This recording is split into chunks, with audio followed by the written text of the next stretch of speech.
शुरुआत करते हैं आज की कहानी उत्तर प्रदेश की राजधानी लखनऊ और लखनऊ से 27 किलोमीटर दूर बाराबंकी की है। बाराबंकी में एक जगह है जिसका नाम है कुर्सी। ये जिस कुर्सी में मैं बैठा हूँ यही नाम है।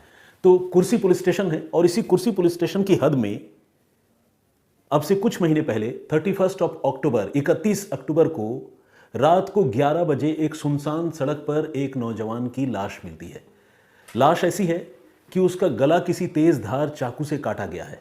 जब लोगों की नज़र देर रात को इस लाश पर पड़ती है तो लोग फौरन जो है वो पुलिस को इन्फॉर्म करते हैं। बाराबंकी पुलिस के, या मैं कहूँ कि कुर्सी पुलिस के हाथ पांव फूल जाते हैं। मर्डर का मामला और वो भी बीच सड़क पर। पुलिस वाले भागे भागे मौका वारदात पर पहुंचते हैं और खबर बिल्कुल सही पाते हैं। किसी तरह से उस लड़के को उठाकर अस्पताल ले जाया जाता है इस उम्मीद में कि शायद कहीं जान बची हो, लेकिन डॉक्टर उस लड़के को मुर्दा करार देते हैं, यानी मामला कत्ल का ही निकलता है। पुलिस एफआईआर दर्ज करती है और इस मामले की छानबीन शुरू करती है।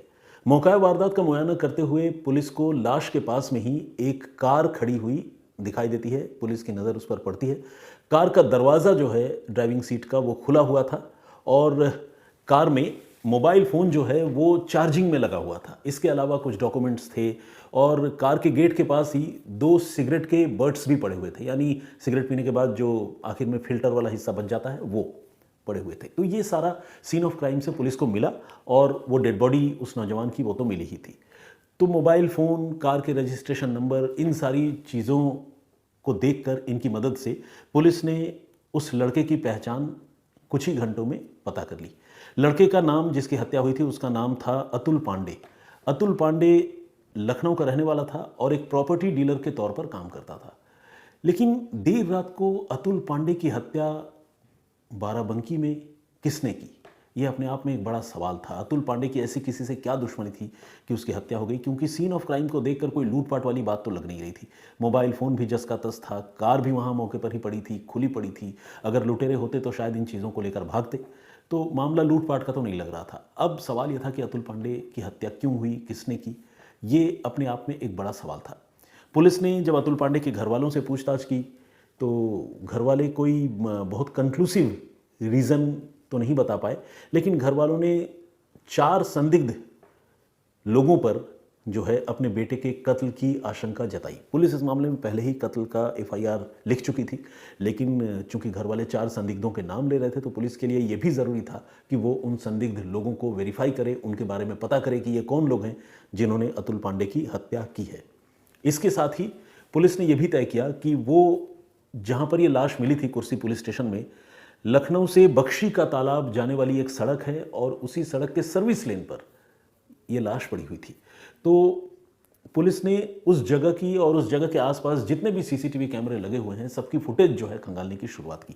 यह अपने आप में एक बहुत मुश्किल काम होता है, क्योंकि अगर एक कोई क्लोज डोर लोकेशन में अगर कहीं कोई वारदात हो तो उसके सीसीटीवी फुटेज जो है वो स्टैटिक होते हैं, लेकिन यहाँ तो सैकड़ों फुटेज, सैकड़ों कैमरे में से इस कार को आइडेंटिफाई करना और फिर कातिलों को आइडेंटिफाई करना अपने आप में बहुत चैलेंजिंग बात है।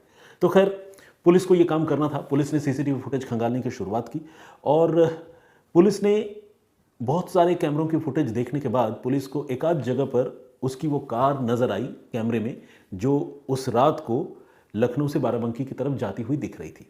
कुछ एक कैमरों के सीसीटीवी फुटेज में कार के अंदर 2 लोग बैठे हुए भी नजर आए।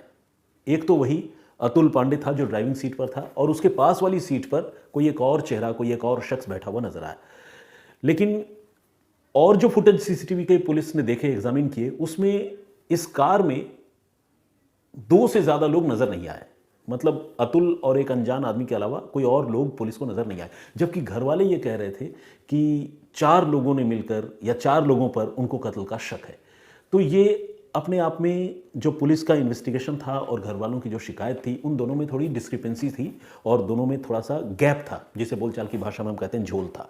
तो खैर अब पुलिस ये जो इकलौता शख्स उस गाड़ी में बैठा हुआ दिख रहा था उसकी पहचान करने की कोशिश शुरू करने लगी। पुलिस ने अतुल के घर वालों से बातचीत की, दोस्तों से बातचीत की और भी जो लोग उसके सराउंडिंग में या उसके सर्कल में थे उनको भी वो सीसीटीवी फुटेज दिखाई और मेहनत मशक्कत करने के बाद आखिरकार पुलिस ने उस लड़के की भी पहचान कर ली जो लड़का अतुल के बगल वाली सीट पर उस रात को उसकी कार में बैठा हुआ था। उस लड़के का नाम है विवेक वर्मा। विवेक भी लखनऊ का रहने वाला है और विवेक अतुल का अच्छा दोस्त है। अब सवाल यह है कि कत्ल से पहले एक दोस्त दूसरे दोस्त के साथ मौजूद था, कत्ल की घटना हो गई, हत्या की घटना हो गई, इसके बाद उस दोस्त को पुलिस के पास जाना चाहिए था। अगर उसकी मौजूदगी में या उसकी आंखों के सामने कुछ हुआ था या नहीं भी हुआ था, 2 दिन बाद दोस्त से बात नहीं हो रही है तो उसको खुद पुलिस के पास जाना चाहिए, लेकिन उसने कोई कंप्लेंट नहीं की। तो यहाँ विवेक की भूमिका थोड़ी संदिग्ध लग रही थी। पुलिस ने विवेक को हिरासत में लिया और उससे पूछताछ करने की शुरुआत की। विवेक ने पहले इधर उधर की बातें खूब बनाई, लेकिन आखिरकार पुलिस की पूछताछ के सामने वो टूट गया और उसने कबूल कर लिया कि अतुल पांडे की हत्या किसी और ने नहीं बल्कि खुद उसी ने की है। जी हाँ, एक दोस्त ने दूसरे दोस्त की हत्या कर दी, और हत्या भी बहुत ही बर्बर तरीके से, बहुत ही भयानक तरीके से। मछली काटने वाले तेज धार चाकू से उसने अपने दोस्त अतुल पांडे का गला काट दिया था, और ये एक ऐसा चाकू था जो वह स्पेशली मेघालय से खरीद कर लाया था। कत्ल करने के इरादे से खरीद कर नहीं लाया होगा, हो सकता है पहले ही कोई सोविनियर आइटम के तौर पर उसे खरीद कर लाया हो, लेकिन कत्ल करने के लिए उसने इस चाकू का इस्तेमाल किया। अब सवाल यह है कि विवेक वर्मा ने अतुल पांडे की हत्या क्यों की? तो विवेक ने इसके पीछे एक स्टोरी सुनाई। विवेक ने कहा कि वो अतुल से अपने अपमान का बदला लेना चाहता था।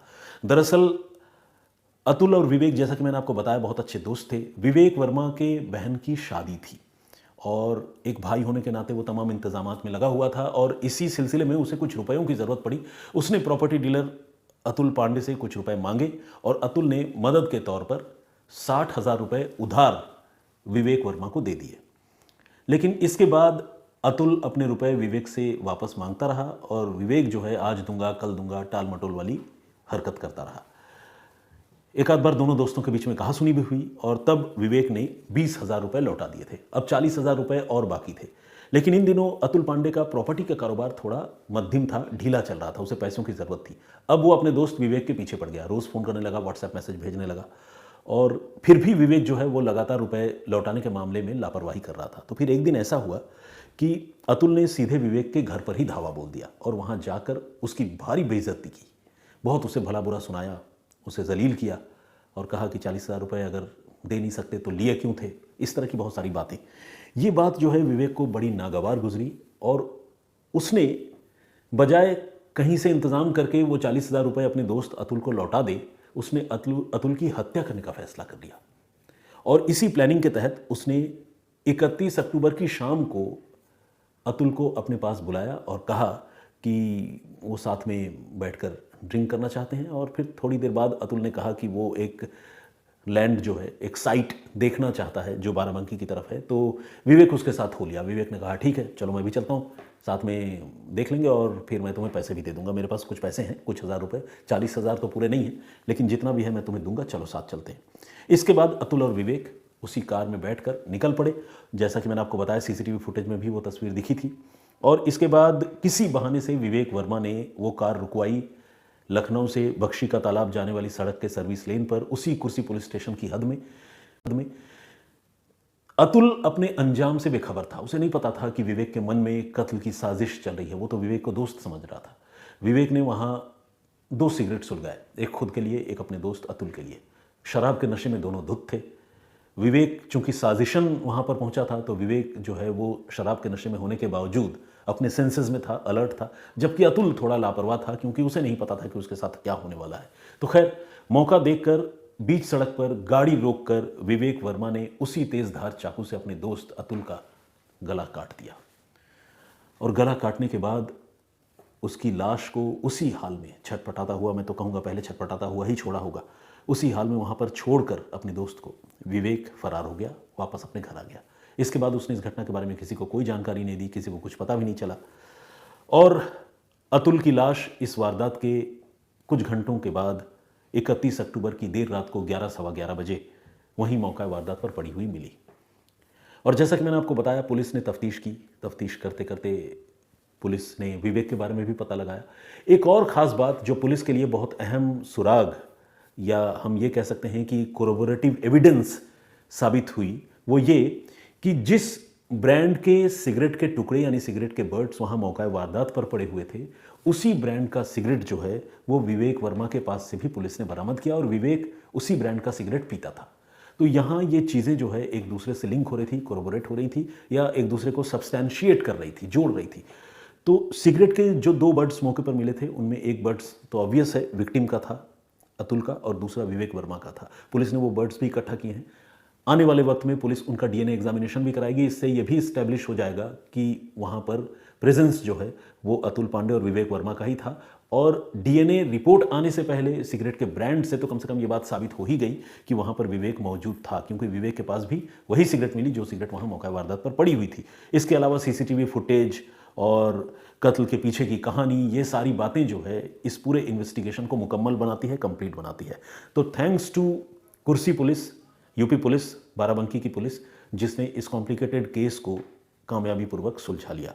और सुलझाने का जरिया बनी सीसीटीवी फुटेज और सिगरेट के 2 अध जले टुकड़े यानी सिगरेट के बर्ड्स। तो आज की कहानी यहीं तक। इस कहानी पर, इस स्टोरी पर आपकी राय क्या है, आप क्या सोचते हैं, प्लीज़ हमें कमेंट करके ज़रूर बताइएगा।